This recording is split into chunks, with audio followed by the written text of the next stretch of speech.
ദൈവത്തിൻ്റെ നാമം എല്ലായിടത്തും എല്ലായ്പ്പോഴും ഇവിടെയും മഹത്വപ്പെടുമാറാകട്ടെ. നമുക്കൊരുമിച്ച് ദൈവസന്നിധിയിൽ ദൈവവചന പഠനത്തിനായി കൂടി വരുവാൻ ദൈവമായ കർത്താവ് കൃപ ചെയ്തല്ലോ. മാതാപിതാക്കൾ, സഹോദരി സഹോദരന്മാർ, കുഞ്ഞുങ്ങൾ എല്ലാവർക്കും വിനയപൂർവ്വം എൻ്റെ സ്നേഹവന്ദനങ്ങൾ. സാധാരണ കഥയിൽ ചോദ്യമില്ലെന്ന് പറയാറുണ്ട്. അങ്ങനെ ഇന്ന് വന്ന പല പ്രസംഗങ്ങളും ചോദ്യമില്ലാത്തവണ്ണം അങ്ങനെ മുൻപോട്ട് പോവുകയാണ്. എന്നെ സംബന്ധിച്ച് അങ്ങനെയല്ല. ബൈബിൾ സ്റ്റഡി എന്നുള്ള നിലയിൽ നാം ആദ്യമായിട്ട് കൂടി വരുന്നു എന്നുള്ളത് കൊണ്ട് ഒന്ന് രണ്ട് വാക്കുകൾ മുഖവരിയായി പറഞ്ഞിട്ട് നാം ഇന്ന് ചിന്തിക്കുന്ന പ്രധാന വിഷയത്തിലേക്ക് നാം പ്രവേശിക്കും. ഞാനിവിടെ പറയുന്ന ഏതൊരു കാര്യം സംബന്ധിച്ചും എന്നെ ചോദ്യം ചെയ്യാനുള്ള പൂർണ്ണ സ്വാതന്ത്ര്യം നിങ്ങൾക്ക് തന്നുകൊണ്ടാണ് ഞാൻ സംസാരിക്കുന്നത്. ഞാനിവിടെ പറയുന്ന ഏതൊരു വാക്കിനും മറുപടി പറയുവാൻ ഞാൻ കടമ്പെട്ടവനാണെന്നുള്ള പൂർണ്ണ ബോധ്യത്തോടു കൂടിയാണ് ഞാൻ നിൽക്കുന്നത്. നിങ്ങൾക്ക് വിശദീകരണങ്ങൾ ആവശ്യമുണ്ടെങ്കിൽ ചോദിക്കാം, അല്ല വിയോജിപ്പുണ്ടെങ്കിൽ പോലും പറയാനുള്ള സ്വാതന്ത്ര്യം തരികയാണ്. പക്ഷേ ദൈവവചനത്തിൻ്റെ അടിസ്ഥാനത്തിൽ മാത്രം ആയിരിക്കണമെന്നേ ഉള്ളൂ. നമുക്ക് രണ്ട് നിലകളിൽ ദൈവവചനം പഠിക്കുവാൻ കഴിയുന്നുണ്ട്. ഒന്ന്, നമ്മുടെ ബുദ്ധിയിൽ നമുക്ക് പഠിക്കാം, അത് നമ്മുടെ അറിവ് വർദ്ധിപ്പിക്കും. എന്നാൽ പരിശുദ്ധാത്മ സഹായത്തോടെ നാം ദൈവവചനം പഠിക്കുകയാണെങ്കിൽ ആ വചനത്തിൻ്റെ ജീവൻ നമുക്ക് അനുഭവിക്കാൻ കഴിയും. ബുദ്ധിയിൽ പഠിച്ചാൽ നമ്മുടെ അറിവ് വർദ്ധിക്കും, ഒത്തിരി കാര്യങ്ങൾ നമുക്ക് മനസ്സിലാക്കാം. പക്ഷേ പരിശുദ്ധാത്മാവിൻ്റെ സഹായത്തോടെ നാം ഇത് പഠിക്കുകയാണെങ്കിൽ ഈ വചനത്തിൻ്റെ ജീവൻ നമുക്ക് അനുഭവിക്കാൻ കഴിയും. വചനത്തിലൊരു ജീവനുണ്ടെന്ന് ഞാൻ എടുത്തു പറയേണ്ടതില്ലല്ലോ. എബ്രായ ലേഖകൻ പറയുന്നത് ഇങ്ങനെയാണ്: ദൈവത്തിൻ്റെ വചനം ജീവനും ചൈതന്യവുമുള്ളതാണ്. ജീവനുമുണ്ട്, ചൈതന്യവുമുണ്ട്. ജീവനില്ലാത്തവർക്ക് ജീവൻ കൊടുക്കുന്നതും ജീവനുള്ളവർക്ക് ചൈതന്യം വരുത്തുന്നതുമാണ്. അങ്ങനെയാണെങ്കിൽ എല്ലാവർക്കും ഒരുപോലെ ദൈവവചനം ബാധകമാണ്, അല്ലെങ്കിൽ പ്രയോജനമാണ് എന്നുള്ളതാണ് സത്യം. നിത്യജീവൻ്റെ അനുഭവത്തിലേക്ക് വരാത്തവർക്ക് നിത്യജീവൻ്റെ അനുഭവത്തിലേക്ക് വരുന്നതിനും നിത്യജീവൻ്റെ അനുഭവത്തിലേക്ക് വന്നവർക്ക് ആ ചൈതന്യം, കൂടുതൽ ചൈതന്യം ലഭിക്കുന്നതിനും ഇത് കാരണമായി തീരും എന്നുള്ളതാണ് സത്യം. എന്നിട്ട് അവിടെ ഒരു ഉപമാനം പറയുന്നത് ഇങ്ങനെയാണ്: ദൈവത്തിൻ്റെ വചനം ഇരുവായ്ത്തലയുള്ള ഏത് വാളിനേക്കാളും മൂർച്ചയേറിയതാണ്. അപ്പോൾ ഈ വചനത്തിന് കൊടുത്തിരിക്കുന്ന ഒരു ഉപമാനം ഇരുവായ്ത്തലയുള്ള ഒരു വാളെന്നാണ് പറയുന്നത്. നമുക്കറിയാം, രണ്ട് വായ്ത്തലകളുള്ള ഏതെങ്കിലും ഒരു ആയുധത്തെ ആര് തൊട്ടാലും മുറിവേൽക്കുമെന്നുള്ളതാണ് സത്യം.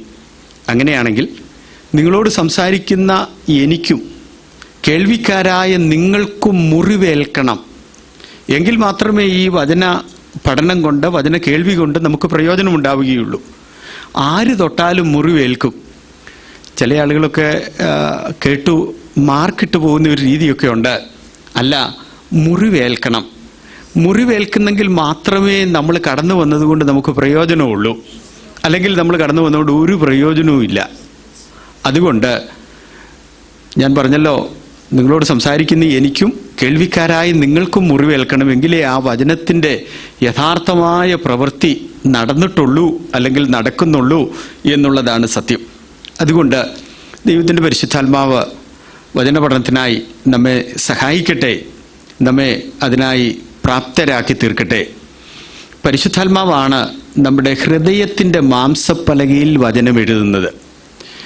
നമുക്ക് വേണമെങ്കിൽ പേനയും പേപ്പറും ഒക്കെ ഉപയോഗിച്ച് വചനം എഴുതി വെക്കാം.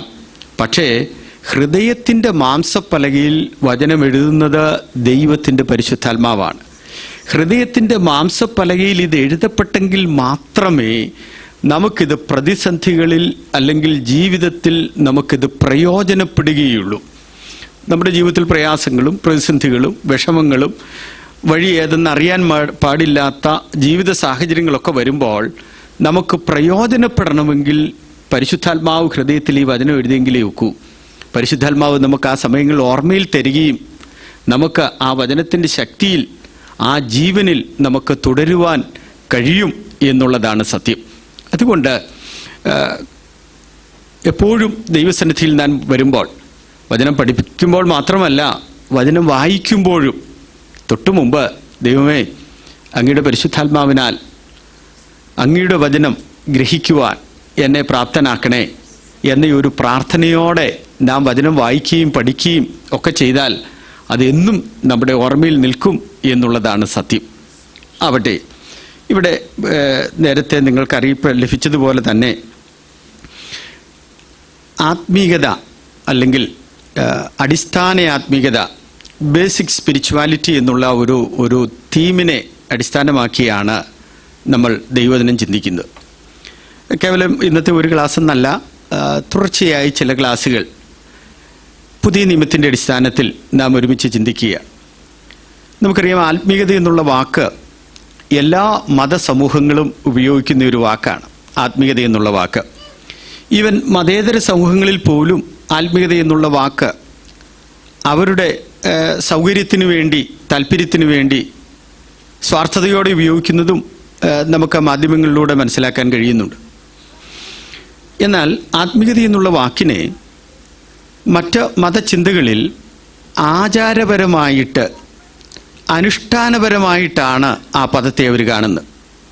ഇങ്ങനെ പറയാം, മന്ത്രോച്ചാരണങ്ങൾ, നോമ്പുകൾ, സന്യാസം, ഉത്സവങ്ങൾ, പെരുന്നാളുകൾ, ശേഷക്രിയകൾ, ഇതൊക്കെ ആത്മീയതയുടെ ഭാഗമായിട്ടാണ് മതങ്ങളിൽ കാണുന്നത്. അത് തികച്ചും ആചാരപരമാണ്, അല്ലെങ്കിൽ അനുഷ്ഠാനപരമാണ്. ആ ആചാരം കഴിയുമ്പോൾ, അല്ലെങ്കിൽ ആ അനുഷ്ഠാനം കഴിയുമ്പോൾ ഒരു ഫുൾ സ്റ്റോപ്പ് വരികയാണ്. ഞാനിതിവിടെ പറഞ്ഞതിൻ്റെ സാരം, ജീവിതപരമായിട്ട് മുഴു ജീവിതവുമായി ബന്ധപ്പെട്ടല്ല ആത്മീയത എന്നുള്ള വാക്ക് മറ്റ് മതചിന്തകളിൽ നമുക്ക് കാണുവാൻ കഴിയുന്നത്. മുഴു ജീവിതവുമായി ബന്ധപ്പെട്ടല്ല. ക്രിസ്ത്യാനിയെ സംബന്ധിച്ചിടത്തോളം രണ്ട് ജീവിതമില്ല. രഹസ്യ ജീവിതവും പരസ്യ ജീവിതവും എന്ന് പറയുന്ന ഒരു ജീവിതമില്ല. ക്രിസ്ത്യാനിക്ക് രണ്ട് മുഖമില്ല. ക്രിസ്ത്യാനിക്ക് പകലും രാത്രിയും തമ്മിൽ വ്യത്യാസമില്ല എന്നുള്ളതാണ് സത്യം. എന്നാൽ ആചാരപരമായ ആത്മീയതയാണെങ്കിൽ കൂടി വന്നു, പാട്ടുപാടി, അല്ലെങ്കിൽ നമ്മൾ എന്തെങ്കിലുമൊക്കെ കാര്യങ്ങളിൽ ഏർപ്പെട്ടു, ചെയ്തു, അതിൽ സംതൃപ്തരായി പോവുകയാണ്. ഒരിക്കലും അങ്ങനെ ആവരുത്. യഹൂദ മതചിന്തയിൽ പോലും നമ്മളിങ്ങനെയാണ് വായിക്കുന്നത്, you do it and you will be justified. നിങ്ങൾ അത് ചെയ്താൽ നിങ്ങൾ നീതീകരിക്കപ്പെടും. അത് ചെയ്യുന്നവൻ അതിനാൽ നീതീകരിക്കപ്പെടും. ചെയ്യുന്നവൻ ആചാരപരമായിട്ടാണ് കാണുന്നത്. എന്നാൽ യേശു പഠിപ്പിച്ചപ്പോൾ പറഞ്ഞു, ചെയ്യുന്നവൻ എന്നുള്ള ആശയത്തെക്കാൾ ഉപരിയായിട്ട് നിങ്ങളുടെ സ്വർഗീയ പിതാവ് സൽഗുണപൂർണനായിരിക്കുന്നത് പോലെ നിങ്ങളും സൽഗുണപൂർണരാകുവീൻ. രണ്ട് വാക്കുകൾ നമുക്ക് വേണമെങ്കിൽ ഉപയോഗിക്കാം. ബീയിങ് എന്നോ ബിക്കമിങ് എന്നോ ഉള്ള വാക്കുകൾ നമുക്ക് ഉപയോഗിക്കാം. നിങ്ങൾ ആയിത്തീരണമെന്നാണ് പറഞ്ഞത്, നിങ്ങൾ ചെയ്യണമെന്നല്ല പറഞ്ഞത്, നിങ്ങളായിത്തീരണം. അങ്ങനെയാണെങ്കിൽ ക്രിസ്തീയ ആത്മീയത എന്ന് പറയുന്നത് നമുക്ക് ഏതെങ്കിലും ചില കാര്യങ്ങളോട് മാത്രം ബന്ധപ്പെടുത്തിയോ, ചില ചെയ്തികളോട് ബന്ധപ്പെടുത്തിയോ, ആചാരപരമായിട്ടോ അനുഷ്ഠാനപരമായിട്ടോ ഒന്നും നമുക്ക് കാണാൻ കഴിയില്ല, കാണരുത് എന്നാണ് ഞാനിവിടെ പറഞ്ഞത്.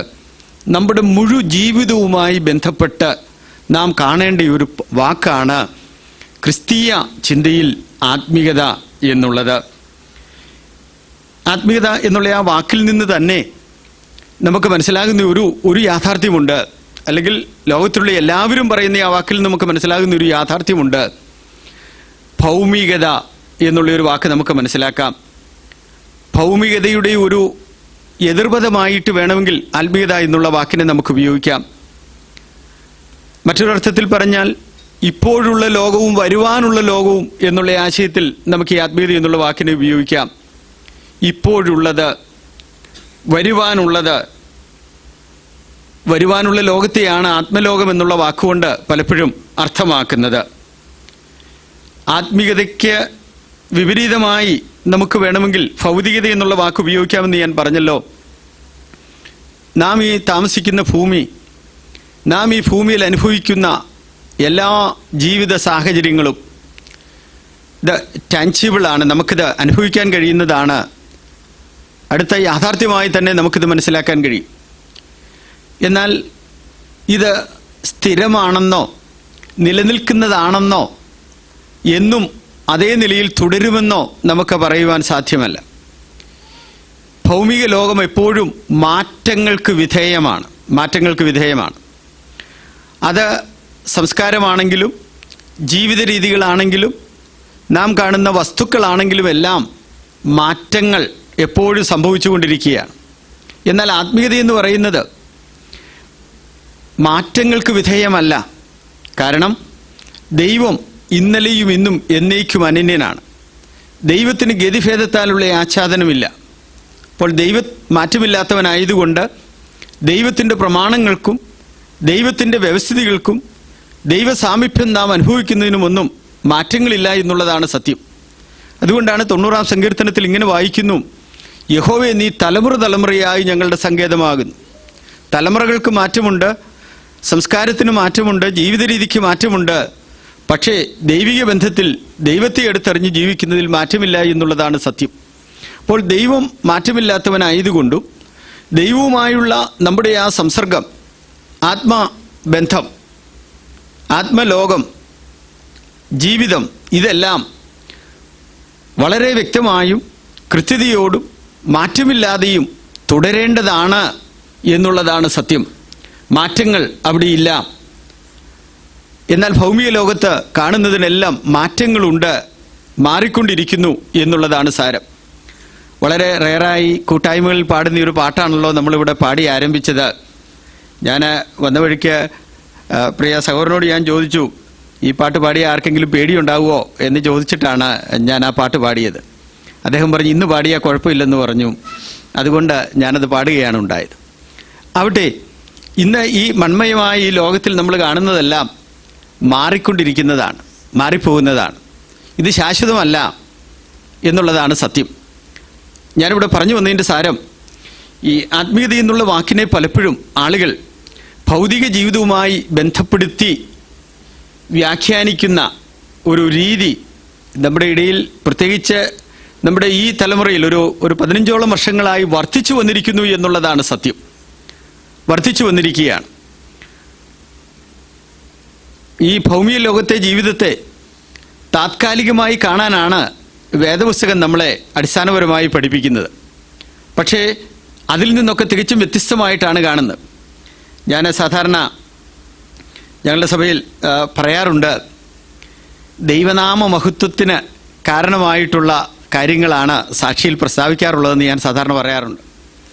കാരണം എന്നാണെന്ന് ചോദിച്ചാൽ, നമ്മൾ പറയുന്ന സാക്ഷ്യങ്ങൾ പലപ്പോഴും ദൈവനാമത്തിന് മഹത്വമാണോ എന്നുള്ള ചിന്ത എൻ്റെ മനസ്സിൽ തോന്നാറുണ്ട്. മറ്റൊന്ന്, മറ്റൊരാൾക്ക് ആത്മീയ വർധനവിന് ഉപയോഗപ്രദമായ പ്രയോജനം വരുന്ന കാര്യങ്ങൾ സാക്ഷ്യത്തിൽ പറയണം, ആത്മീയ വർധനവിന്. എന്നാൽ ഇന്നത്തെ പല സാക്ഷ്യങ്ങളും ആത്മീയ വർധനവിനാണോ കാരണം, അതോ അസൂയ ഉണ്ടാകുന്നതിനാണോ എന്ന് ചിന്തിക്കുന്നയാളാണ് ഞാൻ. കാരണം നിങ്ങൾ ചിന്തിച്ചു നോക്കൂ, ഈ ഭൗമിക ലോകത്തുള്ള നമുക്ക് ലഭിച്ച ഏതെങ്കിലും ഒരു കാര്യത്തെക്കുറിച്ച് ഒരാൾ സാക്ഷ്യം പറയുന്നു എന്നിരിക്കട്ടെ. അവർക്ക് ലഭിച്ച ജോലിയിലെ പ്രമോഷനോ, അവർക്കിവിടെ ലഭിച്ച വീടിൻ്റെ കാര്യമോ വണ്ടിയുടെ കാര്യമോ ഭൗമിക ലോകത്തുള്ള ഏതെങ്കിലും കാര്യങ്ങളാണ് സാക്ഷി പറയുന്നിരിക്കട്ടെ. കേൾക്കുന്ന ഒരാൾ എന്നാ വിചാരിക്കും? ആ ആൾക്ക് ആത്മീയ വർധനമാണോ സത്യത്തിൽ ഉണ്ടാകുന്നത്, അതോ അസൂയ ഉണ്ടാവുമോ? അവനേക്കാൾ മുമ്പ് ഞാനല്ലേ ഈ വിശ്വാസത്തിലേക്ക് വന്നത്, അവനിതെല്ലാം കിട്ടിയല്ലോ, എനിക്കിതൊന്നും കിട്ടിയില്ലല്ലോ, അവന് ഇത്രയൊക്കെ കിട്ടിയല്ലോ. ഇങ്ങനെയുള്ള ചിന്ത വാസ്തവത്തിൽ അസൂയയ്ക്കാണോ കാരണം, ആത്മീയ വർധനയ്ക്കാണോ? പ്രിയ സഹോദരങ്ങളെ, ഭൗതികമായിട്ട് എന്ത് ദൈവം തന്നാലും നിങ്ങൾ സന്തോഷത്തോടെ സ്വീകരിച്ചോ ഉപയോഗിച്ചോ, എനിക്ക് ആ കാര്യത്തിലൊരു പിണക്കവും ഇല്ല. പക്ഷേ നമ്മളിതൊക്കെ പരസ്യമായിട്ട് പറയുമ്പോൾ മറ്റൊരാൾക്ക് ആത്മീയവർദ്ധനവിന് കാരണമാകുന്നുണ്ടോ എന്ന ചിന്ത കൂടെ നമ്മുടെ മനസ്സിലുണ്ടാകണം. മാത്രമല്ല, ഈ ഭൗമികമായ കാര്യങ്ങൾ നമുക്കറിയാം, ഇതൊന്നും നിലനിൽക്കുന്നതല്ല. ഇവിടുത്തെ ഒരു ചെറിയ ജീവിതത്തിൽ നമുക്ക് ഉപയോഗപ്പെടുന്നത് മാത്രമാണ്. നമുക്ക് ഈ ഭൂമിയിൽ എന്തൊക്കെയുണ്ടെങ്കിലും നമ്മൾ മരിക്കാനിരിക്കുകയാണ് അടുത്തയാളുടെ കയ്യിലോട്ട് ഇത് പോകാൻ. നമ്മൾ മരിച്ചു കഴിഞ്ഞാൽ അടുത്തയാളുടെ കയ്യിലോട്ട് ഇത് പോയി, അത്രയേ ഉള്ളൂ. സ്ഥിരമായിട്ടൊന്നും നമ്മുടെ കയ്യിലില്ല. ആ തിരിച്ചറിവൂടെ നമുക്കുണ്ടാകണം. അവിടെ ഭൗമികതയെ ആത്മീയതയുമായിട്ട് ബന്ധപ്പെടുത്തി ചിന്തിക്കുന്ന ചിന്തകൾ പ്രസംഗിക്കുന്ന പ്രസംഗകർ നമ്മുടെ തലമുറയിൽ വർദ്ധിച്ചു വരികയാണ്. എന്നാൽ ഒരു കാര്യം ഞാൻ തീർത്തു പറയാം, ക്രിസ്തുയേശുവിൽ ഭക്തിയോടെ നാം ജീവിക്കുമ്പോൾ നമ്മുടെ ജീവനും ഭക്തിക്കും ആവശ്യമുള്ളതാണ് ദൈവം നമുക്ക് തരുന്നത്. രക്ഷയിൽ ഇവിടുത്തെ ജീവൻ ആവശ്യമുള്ളതെല്ലാം ദൈവം നമുക്ക് തരും. അതിൽ ഉള്ളടക്കം ചെയ്തിട്ടുണ്ട്. തിമോത്തിയോസിനോട് പറഞ്ഞു, ശരീരാഭ്യാസം അല്പം പ്രയോജനമുള്ളതാണ്, എന്നാൽ ദൈവഭക്തി ഇപ്പോഴുള്ള ജീവനും വരുവാനുള്ളതിനും പ്രയോജനമുള്ളതാണ്. അപ്പോൾ ദൈവഭക്തിയിൽ നാം ജീവിക്കുമ്പോൾ അതിൽ ഇപ്പോഴുള്ള ജീവൻ ഉള്ളടക്കം ചെയ്തിട്ടുണ്ട്. അതുകൊണ്ട് ഇവിടുത്തെ ജീവിതത്തിനൊന്നും വേണ്ടതൊന്നും ഞാൻ പറഞ്ഞില്ല, നിങ്ങൾ തെറ്റിദ്ധരിക്കരുത്. അത് രക്ഷയിൽ ഉള്ളടക്കം ചെയ്തിട്ടുണ്ട്. ഇപ്പോഴുള്ള ജീവനും വരുവാനുള്ളതിനും പ്രയോജനമുള്ളതാണ്, നിത്യജീവനും. അതാണ് യഥാർത്ഥമായ ജീവിതം എന്ന് പറയുന്നത്. അതുകൊണ്ടാണ് യേശു പറഞ്ഞത്, നിങ്ങൾ നാളെയെക്കുറിച്ച് വിചാരപ്പെടേണ്ട. നാളെയെക്കുറിച്ച് വിചാരപ്പെടേണ്ടെന്ന് മാത്രമല്ല, ശ്രദ്ധിച്ച ആ ഭാഗം വായിച്ചാൽ നമുക്ക് മനസ്സിലാകും, ഇന്നത്തെ ദിവസത്തെക്കുറിച്ചും വിചാരപ്പെടേണ്ടെന്ന് തന്നെയാണ് യേശു പറഞ്ഞത്. കാരണം എന്ത് തിന്നും എന്ന് നിങ്ങളുടെ ജീവനായിക്കൊണ്ടും എന്തുടുക്കുമെന്ന് നിങ്ങളുടെ ശരീരത്തിനായിക്കൊണ്ടും നിങ്ങൾ വിചാരപ്പെടേണ്ട. അങ്ങനെയാണെങ്കിൽ ഇന്നത്തെ കാര്യമാണല്ലോ തിന്നുകയും ഉടുക്കുകയൊക്കെ ചെയ്യുന്ന കാര്യം, നാളത്തെ കാര്യം അല്ലല്ലോ. അങ്ങനെയാണെങ്കിൽ യേശു പറഞ്ഞ് ഇന്നത്തെക്കുറിച്ച് നിങ്ങൾ വിചാരപ്പെടേണ്ടെന്നാണ് പറഞ്ഞത്. അങ്ങനെയാണെങ്കിൽ പ്രിയ സഹോദരങ്ങളെ, ക്രിസ്തുയേശുവിൽ ഭക്തിയോടെ നാം ജീവിക്കുമ്പോൾ, യഥാർത്ഥമായി ദൈവത്തിൻ്റെ വഴിയിൽ ദൈവകൃപയിൽ നാം ജീവിക്കുമ്പോൾ ഇവിടുത്തെ ജീവൻ ആവശ്യമുള്ളത് ദൈവം നമുക്ക് തരും, അതിൽ സംശയമൊന്നും വേണ്ട.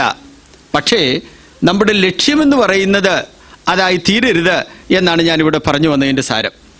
നിങ്ങളൊരു പക്ഷേ കേട്ടിട്ടുണ്ടാകും, ജോസഫ് പുലിക്കുന്നേൽ. അദ്ദേഹം പാലാ കോളേജിലെ മലയാളം പ്രൊഫസറായിരുന്നു. അദ്ദേഹമാണ് ഹോശാന ബൈബിൾ ഇറക്കിയത്. അദ്ദേഹം പാലായ്ക്ക് സമീപമാണ് താമസിക്കുന്നത്. ഒരിക്കൽ ഞാനും എൻ്റെ സ്നേഹിതനും കൂടെ അദ്ദേഹത്തെ കാണുവാൻ വേണ്ടി അവിടെ ചെന്നു. ഞങ്ങൾ കുറച്ച് സമയം സംസാരിച്ചു. അദ്ദേഹത്തിൻ്റെ സ്ഥലത്ത് അവിടെ പ്രിൻറ്റിംഗ് പ്രസ്സുണ്ട്, അവിടെ ചാരിറ്റബിൾ ഒരു സൊസൈറ്റിയുണ്ട്, സൊസൈറ്റിയുടെ പല വിങ്ങുകളുണ്ട്, അനാഥരായ ആളുകളെ സഹായിക്കുന്ന ഒരു ഭാഗമുണ്ട്. വളരെ വിശാലമായ ഒരു ക്യാമ്പസ്, ധാരാളം ജീവകാരുണ്യ പ്രവർത്തനങ്ങൾ അദ്ദേഹം അവിടെ ചെയ്യുന്നുണ്ട്. സംസാരിച്ചു വന്നപ്പോൾ എന്നോട് പറഞ്ഞു,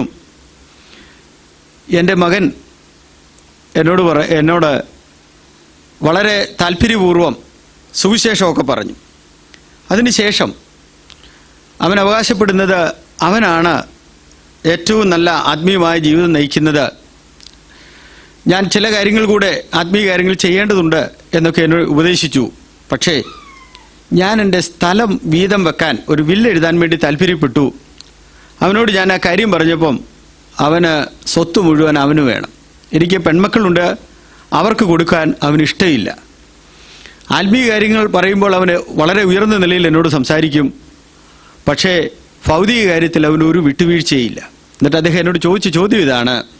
എന്നോട് ചോദിച്ചു, സാറേ, ദൈവത്തെയും പണത്തെയും കൂടെ ഒരുപോലെ ഒരാൾക്ക് സ്നേഹിക്കാൻ കഴിയുമോ? യേശു പഠിപ്പിച്ചു, 2 യജമാനന്മാരേ ഉള്ളൂ, ഒന്ന് പണം, മറ്റൊന്ന് ദൈവം. 2 യജമാനാണെന്നാണ് യേശു പഠിപ്പിച്ചത്. അങ്ങനെയാണെങ്കിൽ 2 യജമാനന്മാരെ ഒരാൾ സേവിച്ചാൽ അവസാനം ഒരാളെ തള്ളിക്കളയേണ്ടി വരും, ഒരുമിച്ച് സേവിപ്പാൻ സാധ്യമല്ല. അപ്പോൾ ഈ ഭൗതിക ലോകത്തെയും ആത്മലോകത്തെയും നമുക്ക് ഒരുപോലെ കൊണ്ടുപോകാൻ, ഹാൻഡ് ഇൻ ഹാൻഡ് കൊണ്ടുപോകാൻ സാധ്യമല്ലെന്നാണ് ഞാനിവിടെ പറഞ്ഞു വരുന്നത്. ഈ ഭൗമലോകത്ത് നമ്മളിവിടെ ജീവിക്കുന്നു. ഈ ഭൗമലോകത്തെ ജീവിതത്തിൽ ആത്മലോകത്തെ നമുക്ക് അനുഭവിക്കുവാനും ആ ആത്മലോകത്ത് നാം എത്തിച്ചേരുവാനായി നമുക്ക് ജീവിക്കുവാനും കഴിയുമെന്നുള്ളതാണ് സത്യം. അതുകൊണ്ട് ഭൗതിക ലോകം വേണ്ടെന്ന് ഞാൻ പറഞ്ഞില്ല, ഭൗതിക ലോകം നമുക്ക് വേണം. പൗലോസ് പറഞ്ഞു, അങ്ങനെയാണെങ്കിൽ ഈ ലോകം നമ്മൾ വിട്ടുപോകേണ്ടി വരും. നമ്മൾ ഈ ലോകത്തിൽ താമസിക്കുന്നവരാണ്, പക്ഷേ നമ്മൾ ഈ ലോകക്കാരല്ല. ആ ഒരു വ്യത്യാസമാണ് അടിസ്ഥാനപരമായി നമ്മുടെ മനസ്സിൽ ഉണ്ടാകേണ്ടത്. പലപ്പോഴും ആളുകൾ ആത്മീയതയുടെ ഭാഗമായിട്ട് ചില സന്ദർഭങ്ങളിൽ വസ്ത്രധാരണം കൊണ്ട് അവരുടെ ആത്മീയതയെ വെളിപ്പെടുത്താൻ ശ്രമിക്കാറുണ്ട്. ചില സന്ദർഭങ്ങളിൽ കറുത്ത വസ്ത്രം ധരിച്ചും, ചില സന്ദർഭങ്ങളിൽ പ്രത്യേക വസ്ത്രങ്ങൾ ധരിക്കും. അതുപോലെ തന്നെ ഭക്ഷണ കാര്യങ്ങളിൽ ചില ആളുകൾ സസ്യാഹാരം മാത്രം കഴിക്കുന്ന ആളുകളുണ്ട്, ചില ആളുകൾ ഒരു നേരം മാത്രം ഭക്ഷണം കഴിക്കുന്ന ആളുകളുണ്ട്. ഇതൊക്കെ ആത്മീയതയുടെ ഭാഗമായിട്ട് ആണ് പലപ്പോഴും ആളുകളൊക്കെ കാണാറുള്ളത്. എന്നാൽ ഈ ആത്മീയത എന്നുള്ള വാക്ക്, സ്പിരിച്വാലിറ്റി എന്നുള്ള വാക്ക് ഉണ്ടായത് ഒരു ലാറ്റിൻ പദത്തിൽ നിന്നുമാണ്. സ്പിരിച്വാലിറ്റീസ് എന്ന് പറയുന്ന ഒരു ലാറ്റിൻ പദത്തിൽ നിന്നാണ് സ്പിരിച്വാലിറ്റി എന്ന ഇംഗ്ലീഷിൽ പറയുന്ന ആത്മീയത എന്ന് നാം മലയാളത്തിൽ ഉച്ചരിക്കുന്ന ആ പദമുണ്ടായത്. അതിൻ്റെ അർത്ഥം നേച്ചർ ഓഫ് ബീയിങ് സ്പിരിച്വൽ എന്നാണ്. ആത്മീകനായി അല്ലെങ്കിൽ ആത്മീകമായി ഇരിക്കുന്ന ഒരവസ്ഥയ്ക്കാണ് സ്പിരിച്വാലിറ്റീസ് എന്നുള്ള വാക്ക് ലാറ്റിൻ പദത്തിൽ ഉപയോഗിക്കുന്നത്. ആത്മീകമായിരിക്കുന്ന അവസ്ഥ, അല്ലെങ്കിൽ നമുക്ക് വേണമെങ്കിൽ പറയാം ദ സ്റ്റേറ്റ് എന്ന് നമുക്ക് പറയാം. പാപം ഒരവസ്ഥയായിരിക്കുന്നത് പോലെ തന്നെ ആത്മീകതയും ഒരവസ്ഥയാണ് എന്ന കാര്യം നിങ്ങൾ മറക്കരുത്. ഒരാൾ ആത്മീയനാണെങ്കിൽ സഭയിൽ വരുമ്പോൾ ആത്മീയനും സഭയുടെ വെളിയിൽ ഇറങ്ങുമ്പോൾ അനാത്മീയനും ആകുവാൻ ഒക്കുകയില്ല. സഭയിൽ വരുമ്പോൾ ആത്മീയനും ജോലിസ്ഥലത്ത് ആത്മീയനല്ലാതെയും ഇരിക്കാൻ ഒക്കുകയില്ല.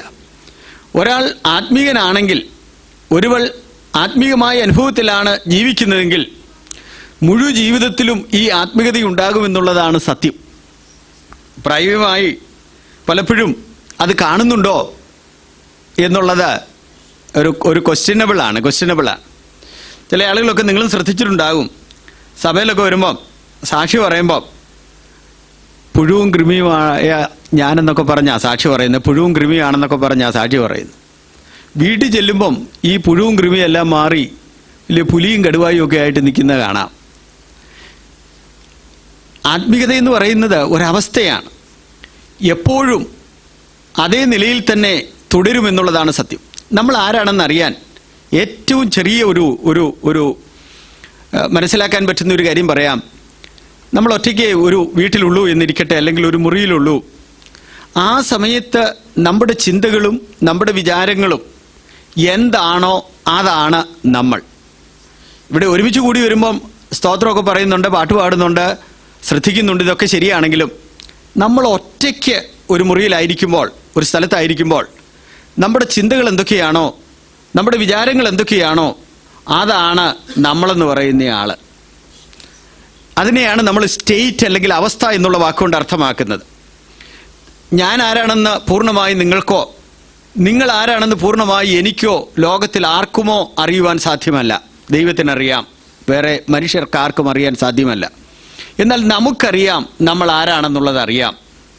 അതുകൊണ്ട് നമ്മുടെ അവസ്ഥ എന്താണെന്നുള്ള കാര്യത്തിൽ നമ്മൾ ഉറപ്പാക്കി ജീവിക്കണം.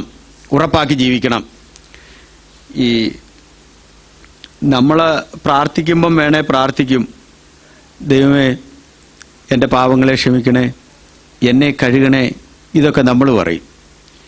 സാധാരണ സഭായോഗങ്ങളിലൊക്കെ സംബന്ധിക്കുമ്പോൾ ആദ്യത്തെ ഒരു സമയം പേഴ്സണൽ പ്രയറിന് വേണ്ടി കൊടുക്കുകയാണെങ്കിൽ തീർച്ചയായിട്ടും ഈ വാക്കുകളൊക്കെ ആയിരിക്കും വരുന്നത്. കഴുകണേ കഴുകണേ കഴുകണേ എന്നൊക്കെ ആയിരിക്കും പ്രാർത്ഥിക്കുന്നത്.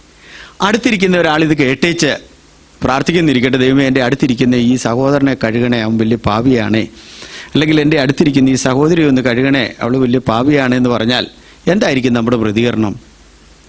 പോട്ടെ. ആത്മീയത എന്ന് പറയുന്നത് ഒരു അവസ്ഥയാണ് എന്നുള്ള കാര്യം നിങ്ങൾ മറക്കരുത്. വ്യക്തിപരമായി നമ്മൾ ആരാണെന്നുള്ളത് നമുക്ക് മാത്രമേ അറിയാൻ കഴിയൂ എന്നാണ് ഞാനിവിടെ പറഞ്ഞു വന്നതിൻ്റെ സാരം.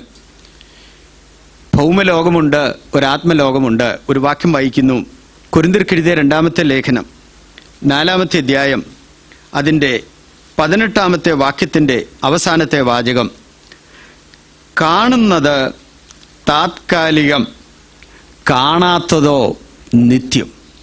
ധന്യനായ പൗലോസ്ലീഹ കൊരിന്തിലുള്ള ആളുകളെ പ്രബോധിപ്പിക്കുമ്പോൾ അവരോട് പറയുകയാണ്, കാണുന്നത് മുഴുവൻ താത്കാലികമാണ്, കാണാത്തതാണ് നിത്യമായിട്ടുള്ളത്. What we are seen are temporal, the things which are not seen are eternal. നമ്മുടെ ഈ കണ്ണുകൾ കൊണ്ട് നാം കാണുന്നതെല്ലാം താത്കാലികമാണ്. നഗ്നനേത്രങ്ങൾ കൊണ്ട് നാം കാണുന്നതെല്ലാം താത്കാലികമാണ്. നയനമനോഹരമായതെല്ലാം താത്കാലികമാണ്. എന്നാൽ നിത്യമായ മറ്റൊന്നുണ്ട്. അത് നമ്മുടെ ഈ കണ്ണുകൾ കൊണ്ട്, അക്ഷരീയമായ ജഡികമായ കണ്ണുകൾ കൊണ്ട് നമുക്കത് കാണാൻ സാധ്യമല്ല. എന്നാൽ നിത്യമായ ഒന്നുണ്ട്, അത് നമുക്ക് അനുഭവിക്കാൻ കഴിയുമെന്നുള്ളതാണ് സത്യം. വേദപുസ്തകം വളരെ വ്യക്തമായിട്ട് പറയുന്നുണ്ട്, ഒരു അദൃശ്യ ലോകമുണ്ട് എന്ന് വളരെ വ്യക്തമായിട്ട് പറയുന്നുണ്ട്. ഈ ദൃശ്യലോകത്തെ നമ്മൾ കാണുന്നു, അനുഭവിക്കുന്നു. എന്നാൽ അദൃശ്യ ലോകത്തെ നാം കാണുന്നില്ല, പക്ഷേ നമുക്ക് അനുഭവിക്കാം. എബ്രായ ലേഖനം 6-ാമത്തെ അധ്യായത്തിൽ നമ്മളിങ്ങനെയാണ് വായിക്കുന്നത്: ഒരിക്കൽ പ്രകാശനം ലഭിച്ച ശേഷം, 6:4 ഞാൻ പറയുന്നത്, ഒരിക്കൽ പ്രകാശനം ലഭിച്ച ശേഷം. അപ്പോൾ നമുക്ക് ലഭിക്കുന്ന ആത്മീയമായ ആ പ്രകാശനത്തെയാണ് ഇവിടെ ലേഖകൻ അർത്ഥമാക്കുന്നത്. ആത്മീയമായ പ്രകാശനം അത് നമുക്ക് ലഭിക്കുന്നു. മാത്രമല്ല, ആത്മലോകത്തെ നമുക്ക് അനുഭവിക്കാമെന്ന് ഞാൻ പറഞ്ഞത് കൃത്യമായിട്ടങ്ങ് പറയാമല്ലോ. വേദപുസ്തകം മാത്രമേ ദൈവത്തെ നമുക്ക് അനുഭവിക്കാമെന്ന് പഠിപ്പിക്കുന്നുള്ളൂ. യഹോവ നല്ലവനെന്ന് രുചിച്ചറിവീൻ, അവനെ ശരണം പ്രാപിക്കുന്ന പുരുഷൻ ഭാഗ്യവാൻ. ദൈവത്തെ അനുഭവിക്കാമെന്ന് പഠിപ്പിക്കുന്ന ഒരേ ഒരു പുസ്തകമേ ലോകത്തിലുള്ളൂ, അത് വിശുദ്ധ ബൈബിൾ മാത്രമാണ്. ദൈവത്തെ നമുക്ക് അനുഭവിക്കാം. അതുകൊണ്ടാണ് ഞാൻ പറഞ്ഞത് ആത്മലോകത്തെ നമുക്ക് അനുഭവിക്കാം പ്രകാശനം ലഭിച്ച ശേഷം. തൊട്ട് താഴെ പറയുന്നത് എന്നാണെന്നറിയാമോ? സ്വർഗീയ ദാനങ്ങൾ അനുഭവിച്ച നിങ്ങൾ, സ്വർഗീയ ദാനങ്ങൾ അനുഭവിച്ച നിങ്ങൾ. അപ്പോൾ ആത്മലോകത്തുള്ള കാര്യങ്ങളെ നമുക്കിവിടെ അനുഭവിക്കാൻ കഴിയുമെന്നാണ് അവിടെ അർത്ഥമാക്കുന്നത്. തീർച്ചയായിട്ടും വേണ്ട, ആ ആത്മലോകത്തെക്കുറിച്ചുള്ള അറിവ് നമുക്ക് ലഭിക്കുകയും ആ അറിവിൻ്റെ അനുഭവങ്ങളായ ദൈവിക സമാധാനം, ആത്മസന്തോഷം, ഇതൊക്കെ പ്രത്യാശ, ഇതൊക്കെ നമുക്ക് ലഭിച്ചതുകൊണ്ടല്ലേ നാം കർത്താവിനെ പിൻപറ്റി ജീവിക്കുന്നത്, പ്രതിസന്ധികളിൽ നാം തളരാതിരിക്കുന്നത്. ആ ആത്മലോകത്തെക്കുറിച്ചുള്ള കേവലം അറിവല്ല, അനുഭവം കൂടിയാണ്. ആ ആത്മലോകത്തെക്കുറിച്ചുള്ള അനുഭവം നമുക്കില്ലെങ്കിൽ നമ്മുടെ അറിവ് കൊണ്ട് വലിയ അർത്ഥമൊന്നുമില്ല. അത് നമുക്ക് പ്രായോഗികമല്ല എന്നുള്ളതാണ് സത്യം. വിചാരിച്ചു നോക്കൂ, ഭക്ഷണം മേശപ്പുറത്ത് വിളമ്പി വെച്ചിട്ടുണ്ട്, നമ്മളിത് കാണുന്നുണ്ട്, പക്ഷേ നമ്മളിത് അനുഭവിക്കുന്നില്ലെങ്കിൽ ഇത് ഉണ്ടാക്കിയത് കൊണ്ടോ കണ്ടതുകൊണ്ടോ നമുക്കൊരു പ്രയോജനവും ലഭിക്കുന്നില്ല. എന്നതുപോലെ തന്നെയാണ് അറിവ് നമുക്ക് പ്രയോജനമായി തീരണമെങ്കിൽ അത് അനുഭവിക്കുന്ന ആ അടുത്ത ഒരു പടിയിലേക്ക് നാം വന്നെങ്കിലേ സാധിക്കൂ. അതുകൊണ്ട് ആത്മലോകത്തെ നമുക്ക് അനുഭവിക്കാൻ തന്നെ കഴിയും എന്നുള്ളതാണ് സത്യം. സ്വർഗീയ ദാനങ്ങൾ ആസ്വദിച്ച നിങ്ങൾ എന്ന് പറയുന്നുണ്ട്. പക്ഷെ അവിടെ ഓർക്കേണ്ട ഒരു കാര്യം, ആസ്വദിച്ചു എന്നുള്ള വാക്കാണ് ഉപയോഗിച്ചത്. അല്ലാതെ സ്വർഗത്തിലെ മുഴുവനും നമ്മൾ അനുഭവിച്ചു കഴിഞ്ഞു എന്ന് ആരുടെയും മനസ്സിലുണ്ടാകരുത്. ആസ്വദിച്ച് നിങ്ങൾ, ഗ്രീക്കിലത് എഴുതിയിരിക്കുന്നത് ടേസ്റ്റ് ചെയ്ത നിങ്ങളെന്നാണ്, ടേസ്റ്റ് ചെയ്തവർ. ഇപ്പോൾ ഭക്ഷണം ഉണ്ടാക്കുമ്പം സഹോദരിമാരൊക്കെ ടേസ്റ്റ് ചെയ്യും, അതുകൊണ്ട് അത് മുഴുവൻ കഴിച്ചു തീർത്തെന്നാണോ അർത്ഥം? അല്ല, ടേസ്റ്റ് ചെയ്തുകൊണ്ട് ഇനിയും വേണ്ടെന്ന് അവർ വല്ലതും വെക്കുവോ? അതുമില്ല. പക്ഷേ ടേസ്റ്റ് ചെയ്യും. ഇതുപോലെ തന്നെ സ്വർഗീയമായ ദാനങ്ങൾ നമുക്കിവിടെ ടേസ്റ്റ് ചെയ്യാൻ പറ്റുന്നുണ്ട്. ടേസ്റ്റ് ചെയ്ത് കഴിയുമ്പോഴാണ് പിന്നെ അത് കഴിക്കണോ വേണ്ടയോ എന്നുള്ള ഒരു ആസ്പിറേഷൻ ഉണ്ടാകുന്നത്. ടേസ്റ്റ് ചെയ്ത് കഴിയുമ്പോഴാണ്. പലരും ഇത് ടേസ്റ്റ് ചെയ്തിട്ടില്ല, അതുകൊണ്ട് തന്നെ ഇത് ആചാരപരമായിട്ട് തന്നെ നിൽക്കുക, അതിൻ്റെ ഒരു അടുത്ത പടിയിലോട്ട് വരാൻ ഇഷ്ടമില്ല. എബ്രായ ലേഖനം അത് പറയുന്നത് ഇങ്ങനെയാണ്: കാലം നോക്കിയാൽ ഉപദേഷ്ടാക്കന്മാരാകേണ്ടവരാണ് നിങ്ങൾ, പക്ഷേ ഇപ്പോഴും നിങ്ങൾ ശിശുക്കളാണ്. കാരണം ഇത് ടേസ്റ്റ് ചെയ്യുന്നില്ല. അറിവൊക്കെ ഉണ്ട്, പക്ഷേ ടേസ്റ്റ് ചെയ്യുന്നില്ല. ഞാനിവിടെ പറഞ്ഞു വരുന്നതിൻ്റെ സാരം, നമ്മളുടെ പഠനം കേവലം അറിവ് വർദ്ധിപ്പിക്കാൻ വേണ്ടി മാത്രമാവരുത്. അതിനേക്കാൾ ഉപരി ഇത് നമ്മുടെ അനുഭവമായിട്ട് തീരണം. വചനത്തിൻ്റെ ജീവൻ അനുഭവിച്ച് നാം ജീവിക്കണം. എങ്കിൽ മാത്രമേ ഇത് നമുക്ക് ഈ ഭൂമിയിലെ ജീവിതത്തിലും നിത്യജീവനിലേക്കുള്ള ആ സമർത്ഥിയായ പ്രവേശനത്തിനും കാരണമായിട്ട് തീരുന്നുള്ളൂ എന്നാണ് ഞാനിവിടെ പറഞ്ഞു വന്നതിൻ്റെ സാരം. എങ്ങനെയാണ് ഈ സ്വർഗീയ ദാനങ്ങൾ നാം ആസ്വദിക്കുന്നത്? വിശ്വാസത്താലാണ്. ദൈവത്തെ നമുക്കറിയുവാനും അനുഭവിക്കുവാനുമായി ദൈവം വച്ചിരിക്കുന്ന വഴിയാണ് വിശ്വാസം എന്ന് പറയുന്നത്. അതുകൊണ്ടാണ് ദൈവത്തിൻ്റെ അടുക്കൽ വരുന്നവൻ ദൈവമുണ്ടെന്നും തന്നെ അന്വേഷിക്കുന്നവർക്ക് പ്രതിഫലം കൊടുക്കുന്നു എന്നും വിശ്വസിക്കേണ്ടതല്ലയോ? അപ്പോൾ വിശ്വാസത്താലാണ് നമുക്ക് ഈ സ്വർഗീയദാനങ്ങൾ അനുഭവിക്കുവാൻ കഴിയുന്നത്. ദൈവത്തെ നമുക്ക് അനുഭവിക്കുവാൻ ദൈവം വെച്ചിരിക്കുന്ന മാധ്യമമാണ്, വഴിയാണ് വിശ്വാസം എന്ന് പറയുന്നത്. അവിടെ ഞാനിവിടെ പറഞ്ഞു, ഇവിടെ ഒരു ദൃശ്യലോകം നമുക്കുണ്ട്, നാം ഈ താമസിക്കുന്ന ലോകം.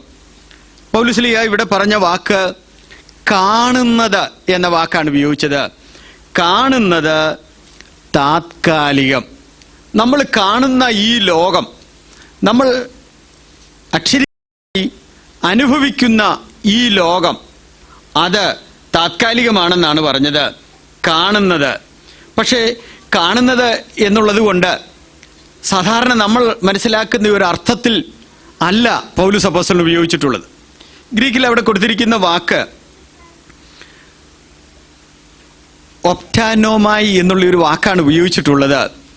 ആ വാക്കിന് അപ്പിയർ എന്നോ ലുക്ക് എന്നോ സീ എന്നോ ഒക്കെയുള്ള വാക്കുകൾ ഇംഗ്ലീഷിൽ ഉപയോഗിച്ചിട്ടുണ്ടെങ്കിലും ഗ്രീക്കിലെ ആ വാക്കിൻ്റെ ശരിയായ അർത്ഥം പറഞ്ഞാൽ വാച്ചിങ് ഫ്രം എ ഡിസ്റ്റൻസ് എന്നാണ് പറയേണ്ടത്. കാണുന്നതെന്ന് പറഞ്ഞാൽ വാച്ചിങ് ഫ്രം എ ഡിസ്റ്റൻസ്, ഒരകലെ വിട്ട് അകലെ നിന്നുകൊണ്ട് കാണുന്നത് എന്ന വാക്കാണ് ഉപയോഗിച്ചിട്ടുള്ളത്.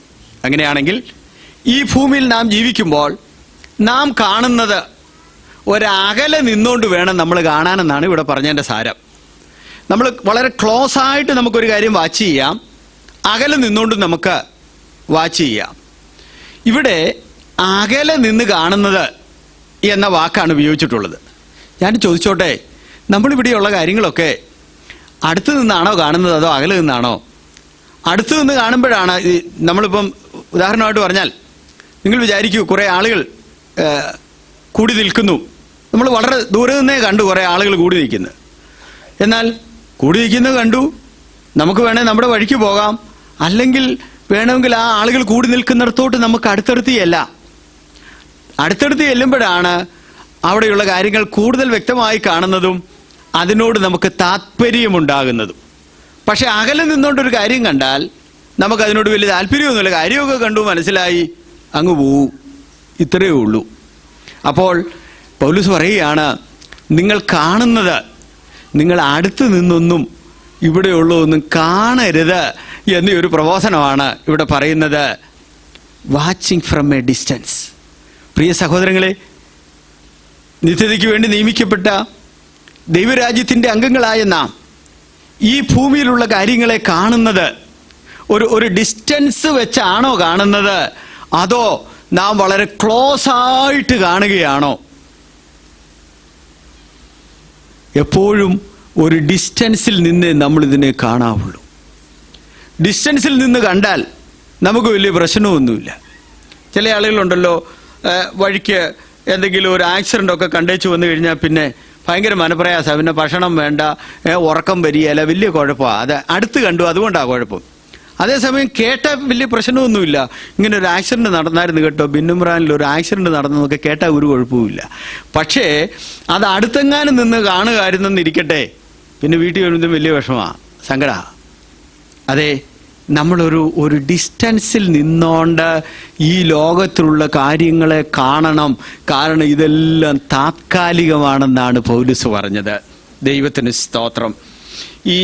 ആ വാക്ക് ഉപയോഗിച്ചിരിക്കുന്ന 2 വാക്യങ്ങൾ നിങ്ങളുടെ ശ്രദ്ധയിൽ കൊണ്ടുവരാം. മത്തായി എഴുതിയ സുവിശേഷം 5-ാമത്തെ അധ്യായം അതിൻ്റെ 8-ാമത്തെ വാക്യം. മത്തായി 5:8. ഹൃദയശുദ്ധിയുള്ളവർ ഭാഗ്യവാന്മാർ, അവർ ദൈവത്തെ കാണും. ഇവിടെ പറയുകയാണ്, ദൈവത്തെ കാണും. നമ്മൾ ദൈവത്തെ കാണുന്നത് ഒരു ഡിസ്റ്റൻസിലാണ് ഇന്ന് നമ്മൾ ദൈവത്തെ അനുഭവിക്കുന്നത്. തീർച്ചയായിട്ടും അത് യോഹന്നാൻ പറയുന്നത്, ഇന്ന് നാം അവനെ കാണാതെ സ്നേഹിക്കുന്നു, അന്ന് നാം അവനെ മുഖാമുഖം കാണും. ഒരു ഡിസ്റ്റൻസിലാണ്. നമ്മളിങ്ങനെ വായിക്കുന്നുണ്ട്, ദൈവത്തെ ആരും ഒരു നാളും കണ്ടിട്ടില്ല, ദൈവത്തിൻ്റെ മടിയിലിരുന്ന പുത്രൻ അവനെ വെളിപ്പെടുത്തിയിരിക്കുന്നു. ഞാൻ ചോദിച്ചോട്ടെ, ദൈവത്തെ നമുക്ക് കാണാൻ കഴിയുമോ എന്ന് ചോദിച്ചാൽ കാണാൻ കഴിയും. അനുഭവിക്കാൻ കഴിയുമോ? അനുഭവിക്കാൻ കഴിയും.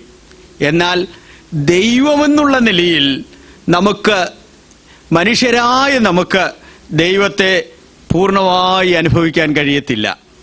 എന്നാൽ നമ്മുടെ രൂപാന്തര ശരീരം ലഭിച്ചു കഴിയുമ്പോൾ ദൈവമെന്നുള്ള നിലയിൽ പൂർണ്ണ അർത്ഥത്തിൽ നാം ദൈവത്തെ കാണും, അനുഭവിക്കും. എന്നാൽ ഇന്ന് ഹൃദയശുദ്ധിയുള്ള ആളുകൾക്ക് ദൈവത്തെ കാണാം, ഒരു ഡിസ്റ്റൻസ് ഉണ്ട്.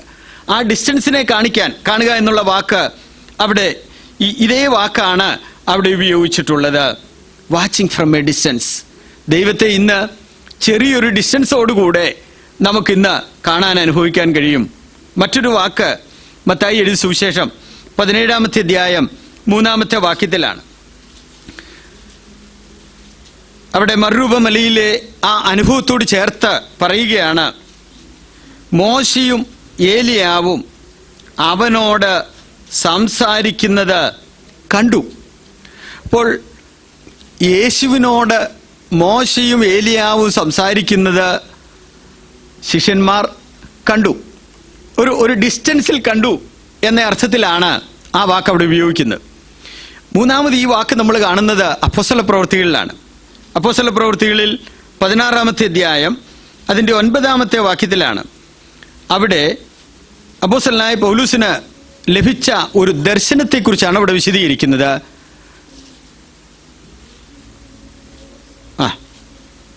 മക്കദോന്യക്കാരനായ ഒരു പുരുഷൻ നിൽക്കുന്നത് കണ്ടു.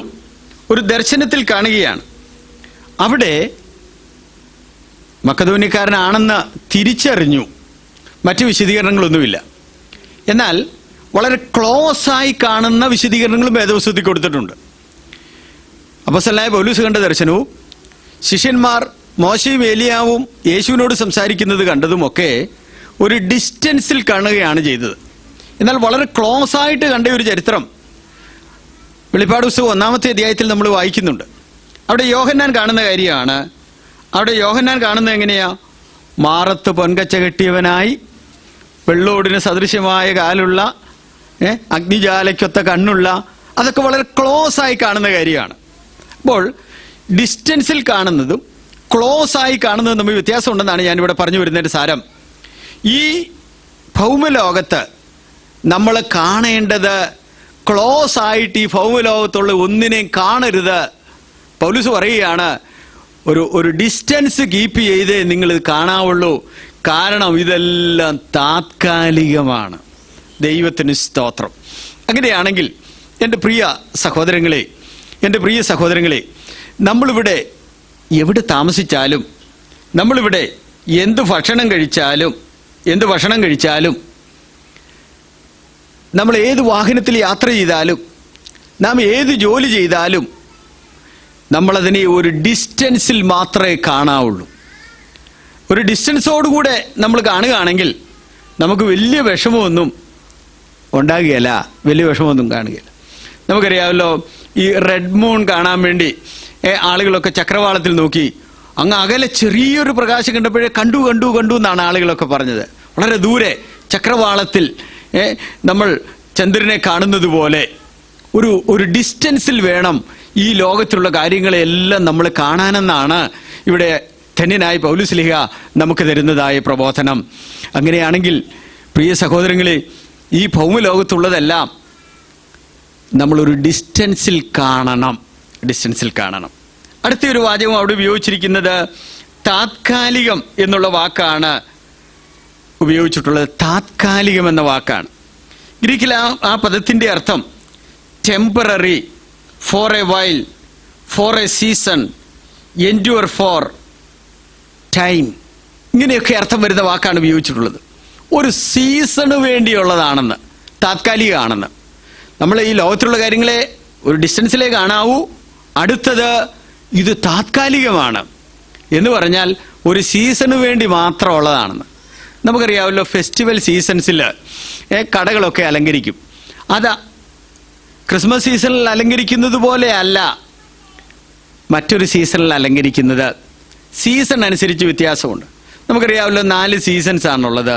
ഇന്നിപ്പോൾ അതെല്ലാം മാറിയിട്ടുണ്ട്. എങ്കിൽ പോലും ആ സീസൺ അതിന് ചില പ്രത്യേകതകളുണ്ട്. അതുകൊണ്ട് നമുക്കിഷ്ടമുള്ള ഒരു സീസൺ വന്നു കഴിയുമ്പോൾ ഈ സീസൺ മാത്രമായാൽ കൊള്ളാമെന്ന് ചിലപ്പോൾ നമ്മുടെ മനസ്സിൽ തോന്നും. പക്ഷെ നടക്കുകയില്ല.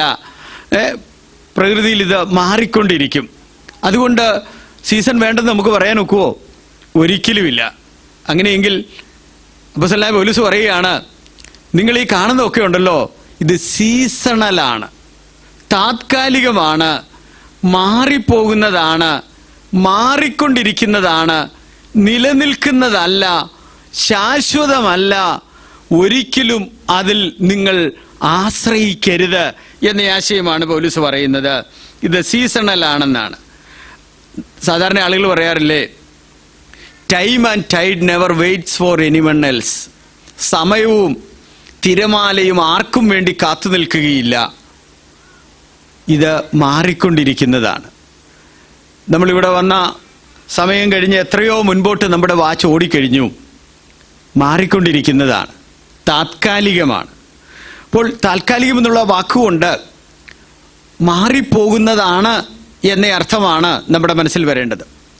ഒരു പ്രഭാത കീർത്തനത്തിൽ ഇങ്ങനെയുണ്ടല്ലോ, ഉഷകാലം നാം എഴുന്നേൽക്കുക എന്ന് തുടങ്ങുന്ന ആ കീർത്തനത്തിൽ പറയുന്നത്, പോയൊരു ദിവസം അതുപോലെ പൂവിലെ വാസവും നീങ്ങിപ്പോകും, പൂവിലെ വാസവും നീങ്ങിപ്പോകും.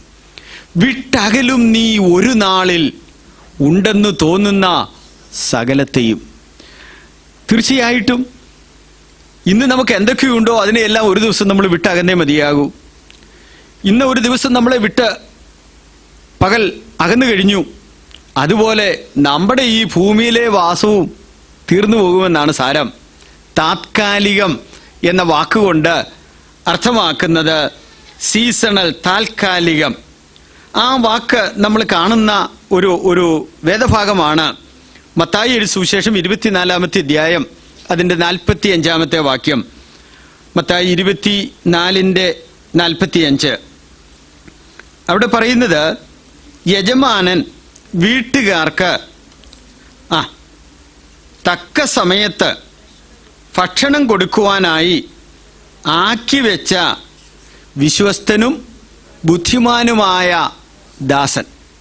അവിടെ ഉപയോഗിച്ചിരിക്കുന്ന വാക്ക് തക്ക സമയത്ത് ഭക്ഷണം കൊടുക്കാൻ വേണ്ടി.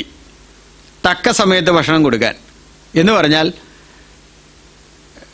സഹോദരിമാർക്കാണത് കൂടുതൽ അറിയാവുന്നത്. രാവിലത്തെ ഭക്ഷണം വേറെ, ഉച്ചക്കത്തെ ഭക്ഷണം വേറെ, വൈകിട്ടത്തെ ഭക്ഷണം വേറെ. വ്യത്യസ്തങ്ങളായ ഭക്ഷണങ്ങളാണല്ലോ നമ്മൾ ഓരോ സമയത്തും കഴിക്കുന്നത്. ഇവിടെ പറയുകയാണ് തക്ക സമയത്ത് ഭക്ഷണം കൊടുക്കുന്ന. സമയം അനുസരിച്ചാണ്. പ്രഭാതത്തിലെ ഭക്ഷണം അല്ലല്ലോ നമ്മൾ ഡിന്നറും അല്ലെ സപ്പറും ഒക്കെ ആയിട്ട് നമ്മൾ കഴിക്കുന്നത്.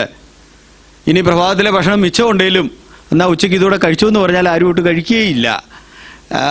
സമയം അനുസരിച്ചാണ് ഭക്ഷണം കൊടുക്കുന്നത്. കഴിക്കുന്നവരുണ്ടെന്ന് തോന്നുന്നു. ആട്ടെ, ഇവിടെ നമ്മൾ കാണുന്നത് ആ സമയത്തെ ഇവിടെ കാണിക്കുകയാണ്, സമയത്തെ കാണിക്കുകയാണ്. അങ്ങനെയാണെങ്കിൽ താത്കാലികമെന്നുള്ള വാക്ക് ഉപയോഗിക്കുന്നത് സമയത്തെ കാണിക്കുന്ന വാക്കാണ്. കാണുന്നത്, ദൂരെ നിന്ന് കാണുന്നത്, ഇത് താത്കാലികമാണ്, താത്കാലികമാണ്.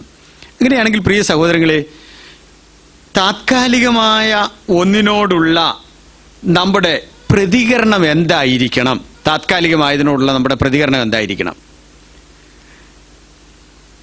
റോമർ 8:24 നമ്മളിങ്ങനെ വായിക്കുന്നുണ്ട്, കാണുന്നതിനായി നിങ്ങൾ എന്തിനാണ് പ്രത്യാശിക്കുന്നത്?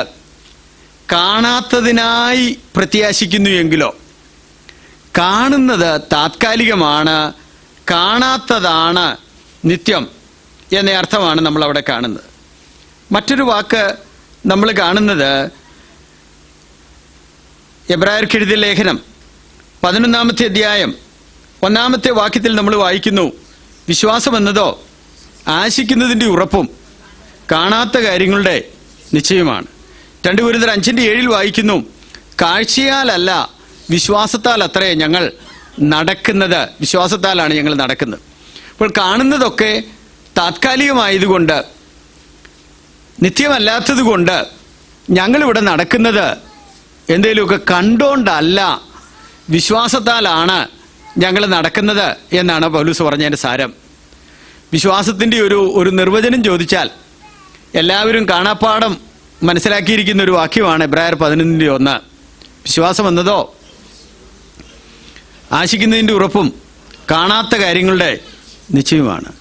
അതിനൊരു വിശദീകരണം പറയാവോ എന്ന് ചോദിച്ചാൽ നമ്മൾ വല്ലതും പറയുമോ?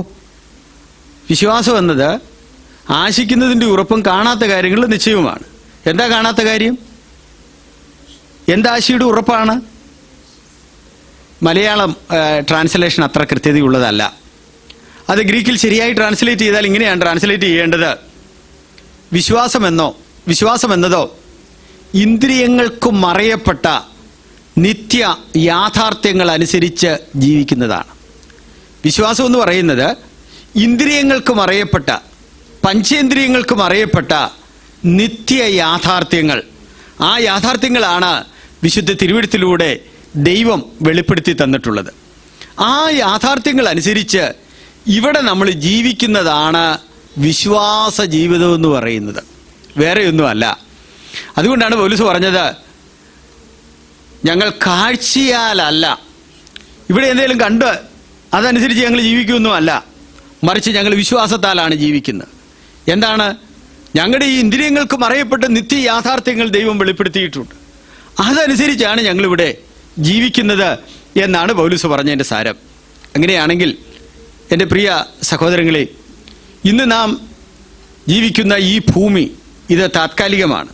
ഇന്ന് നാം ഈ ഭൂമിയിൽ അനുഭവിക്കുന്ന സകലതും മാറിപ്പോകുന്നതാണ് എന്നുള്ള കാര്യം നിങ്ങളുടെ മനസ്സിലുണ്ടാകണം. ഈ അടുത്ത കാലത്ത് എൻ്റെ ഒരു ബന്ധു, അദ്ദേഹം കിംസ് ഹോസ്പിറ്റലിൽ ട്രീറ്റ്മെൻറ്റിന് വേണ്ടി അവിടെ പോയി. ഞാൻ അദ്ദേഹത്തെ കാണാൻ വേണ്ടി അവിടെ ചെന്നപ്പോൾ തൊട്ടടുത്ത മുറിയിൽ ചില പ്രായമുള്ള ഒരു അമ്മച്ചിയാണ്. ആ അമ്മച്ചി ഭയങ്കര ഒച്ചയും ബഹളവും നഴ്സുമാരോടും ഡോക്ടർമാരോടും ഒക്കെ വഴക്കുണ്ടാക്കുകയും ഒക്കെ ചെയ്യുന്ന ഒരു പ്രകൃതിയാണ്. കാര്യം അമ്മച്ചിക്ക് ഇവിടെ വന്ന് കിടക്കുന്നതൊന്നും അത്ര വലിയ ഇഷ്ടമൊന്നുമല്ല. അപ്പം നഴ്സുമാർ അമ്മച്ചിയെ ഒന്ന് സമാധാനിപ്പിക്കാൻ വേണ്ടി അമ്മച്ചിയോട് പറയും, 2 ആമക്കളാണുള്ളത്, 2 പേരും അമേരിക്കയിലാണ്, ഇവിടെ അമ്മച്ചി തന്നെയാണ് താമസിക്കുന്നത്, വേലക്കാരിയെ പോലും കൂട്ടത്തിൽ താമസിപ്പിക്കുകയല്ല. അപ്പം നഴ്സുമാർ ഇഞ്ചക്ഷനൊക്കെ എടുക്കാൻ വരുമ്പോൾ അമ്മച്ചിക്ക് അതൊന്നും വലിയ ഇഷ്ടമല്ല, ഹോസ്പിറ്റലിൽ കിടക്കുന്നത് തന്നെ ഇഷ്ടമല്ല. അന്നേരം അവർ പറയും, അമ്മച്ചി എന്തിനാണ് വിഷമിക്കുന്നത്, അമ്മച്ചിനെ ഉടനെ അമേരിക്കയിൽ പോവല്ലേ, ഇളയ മകൻ ഉടനെ വരും, അന്നേരം അമ്മച്ചി അങ്ങ് അമേരിക്കയ്ക്ക് കൊണ്ടുപോകും. അന്നേരം അമ്മച്ചി പറയും, അമേരിക്കയോ? അവിടെയും കല്ലും മണ്ണും ഒക്കെ അല്ലേ ഉള്ളൂ, എന്നാൽ വേറെ വല്ലതും അവിടെയുണ്ടോ? എനിക്ക് അവിടെയൊന്നും പോകണ്ട എന്ന് പറഞ്ഞാൽ അമ്മച്ചിയെ സംബന്ധിച്ചിടത്തോളം അമേരിക്ക എന്ന് പറയുന്നതും ഇവിടെ താമസിക്കുന്നതുമെല്ലാം ഒരുപോലെയേ ഉള്ളൂ. നമ്മുടെ മനസ്സിൽ അങ്ങനെയാണോ? നമ്മൾ എവിടെ താമസിച്ചാലും ഒരു വ്യത്യാസവും നമ്മുടെ മനസ്സിലുണ്ടാകരുത്. കാരണം ഈ ഭൂമിയിൽ നാം കാണുന്നതെല്ലാം താത്കാലികമാണ്. ഈ ഭൂമിയിലുള്ള ഒന്നിനെയും നാം അടുത്ത് എന്ന് കാണാൻ ശ്രമിക്കരുത്. ഒരകലം വിട്ടേ കാണാവൂ. മാത്രമല്ല ഇത് സീസണലാണ്, ഇതെല്ലാം മാറിപ്പോകുന്നതാണ്. ഇങ്ങനെ നമ്മൾ വായിക്കുന്നു, ആകാശവും ഭൂമിയും ഒഴിഞ്ഞു പോകും, ദൈവത്തിൻ്റെ ഇഷ്ടം ചെയ്യുന്നവനോ എന്നേക്കും നിലനിൽക്കും. ഇവിടുത്തെ ഒരു ചെറിയ ജീവിതം അത് മാറിപ്പോകും. ആ ചെറിയ ജീവിതത്തിൽ ദൈവ ഇഷ്ടം ഗ്രഹിച്ചും ദൈവ ഇഷ്ടം അനുസരിച്ചും നാം ജീവിച്ചാൽ നാം എന്നേക്കും നിലനിൽക്കും. പ്രിയ സഹോദരങ്ങളെ, ആകാശം ഒഴിഞ്ഞു പോകും, ഭൂമി നീങ്ങിപ്പോകും, ദൈവത്തിൻ്റെ വചനമോ എന്നേക്കും നിലനിൽക്കും. അതുകൊണ്ട് ഈ വചനത്തെ സ്നേഹിച്ച് ഈ വചനമനുസരിച്ച് നാം ജീവിക്കണം. ഈ ഭൗമലോകം വേറെ, ആത്മലോകം വേറെ. ഭൗമലോകത്തെ ജീവിതം അത് സംബന്ധിച്ച് വേദപുസ്തകത്തിൽ ഉപയോഗിച്ചിരിക്കുന്ന 1-2 പദങ്ങൾ ഞാൻ പറയാം. ഈ ഭൂമിയിലെ ജീവിതം അതിന് കൊടുത്തിരിക്കുന്ന വാക്ക് നിഴൽ പോലെയാണ്, നിഴലിനോടാണ് നമ്മുടെ ഈ ഭൂമിയിലെ ആയുസ്സിനെ ഉപയോഗിച്ചിരിക്കുന്നത്. നമുക്കറിയാമല്ലോ, നിഴല് രാവിലെ കാണുന്നിടത്തല്ല നിഴല് വൈകിട്ട് നമ്മൾ കാണുന്നത്. ഇതിങ്ങനെ മാറിക്കൊണ്ടിരിക്കുന്നതാണ് നിഴല്. ഒരു ദിവസം നമ്മുടെ നിഴല് കിഴക്ക് സൂര്യൻ ഉദിക്കുന്നു, നമ്മുടെ നിഴല് പടിഞ്ഞാറാണ് ആദ്യം കാണുന്നത്. പക്ഷേ സൂര്യൻ അസ്തമിക്കാറാകുമ്പോഴത്തേനും ആ നിഴല് തിരിഞ്ഞ് കിഴക്കുവശത്തായി പോവും. ഇതുപോലെയാണ് നമ്മുടെ ജീവിതമെന്നാണ് വേദപുസ്തകത്തിൽ പറയുന്നത്. വേറൊരു വാക്ക് ഉപയോഗിച്ചിരിക്കുന്നത് ശ്വാസം പോലെയാണെന്നാണ് പറയുന്നത്. നമ്മുടെ ശ്വാസം, നമ്മളാരും ഇത് കാണുന്നില്ല, പക്ഷേ നമ്മളൊക്കെ ശ്വസിക്കുന്നുണ്ട്. പക്ഷേ നമുക്കാർക്കും ഈ ശ്വാസത്തെ കാണാൻ പറ്റുമോ? കാണാൻ പറ്റുകയില്ല. ശ്വാസം പോലെയാണ് നമ്മുടെ ജീവിതം. പിന്നീട് പറയുകയാണ് ആവി പോലെയാണെന്ന്. മനുഷ്യൻ്റെ ജീവിതം ആവി പോലെയാണെന്നാണ് പറയുന്നത്. നമുക്കറിയാമല്ലോ, നമ്മൾ പാത്രത്തിൽ വെള്ളം തിളപ്പിക്കുമ്പോൾ ആവി സാവധാനം പൊങ്ങി വരുന്ന കുറച്ച് സമയം നമുക്ക് കാണാം. ഒരല്പം ഒന്ന് ഉയരത്തിലോട്ട് മാറിക്കഴിഞ്ഞാൽ പിന്നെ നമുക്ക് കാണാൻ ഒക്കുകയില്ല. ഇതുപോലെയേ ഉള്ളൂ നമ്മുടെ ഈ ഭൂമിയിലെ ജീവിതം എന്നാണ് പറയുന്നത്. മറ്റൊന്ന് പുരപ്പുറത്ത് മുളയ്ക്കുന്ന പുല്ല് പോലെയാണെന്നാണ് പറയുന്നത്.